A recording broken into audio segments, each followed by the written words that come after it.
দেখাবো আজকে কিভাবে আপনারা এই ধরনের স্বাধীনতা পোস্টার ডিজাইন করতে পারেন। তার জন্য আমাদের লাগবে কিন্তু পিক্সার্ট অ্যাপটি, আর আমরা ফটোরম অ্যাপটিকে ডাউনলোড করে ব্যাকগ্রাউন্ড রিমুভ করে নিব। ব্যাকগ্রাউন্ড রিমুভ করার পর পিক্সার্ট অ্যাপে টাচ করব, টাচ করার পর প্লাসে টাচ করব, সিওলে টাচ করব এবং ব্যাকগ্রাউন্ডে টাচ করব। এই ব্যাকগ্রাউন্ডটা আর যা যা লাগবে এই পোস্টারটি ক্রিয়েট করার জন্য সব কিছু আমার ডিসক্রিপশনে এবং কমেন্ট বক্সে দেওয়া থাকবে, আপনারা ডাউনলোড করে ব্যবহার করতে পারেন।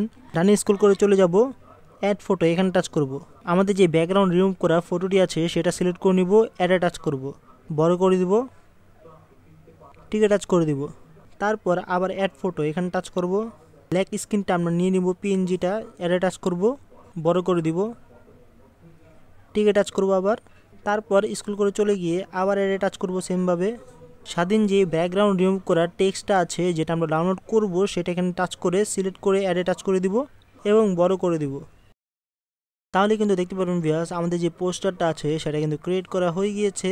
এখান থেকে টিকে টাচ করব, তারপর আমরা ডাউনলোডে টাচ করব এবং সেভ আস জেপিজি এখানে টাচ করে সেভে টাচ করে দিব। তাহলে কিন্তু আমার গ্যালারিতে খুব সহজে ডাউনলোড হয়ে যাবে। আমরা যদি এখন গ্যালারিতে চলে যাই এবং ফটোতে টাচ করি তাহলে দেখতে পারবো আমাদের ফটোটা কিন্তু ক্রিয়েট করা হয়ে গিয়েছে। তো এইভাবে কিন্তু আপনারা খুব সহজে এই স্বাধীন পোস্টারটা ক্রিয়েট করতে পারেন। তো এই ছিল আমাদের আজকের টিউটোরিয়াল। ভিডিওটি কেমন লাগলো কমেন্ট অবশ্যই প্লিজ জানিয়ে দিবেন, চ্যানেলটি সাবস্ক্রাইব করে দিবেন। এরকম নতুন নতুন এডিটিং টিউটোরিয়াল পাওয়ার জন্য বেল আইকনটি টাচ করতে ভুলবেন না। আল্লাহ হাফেজ।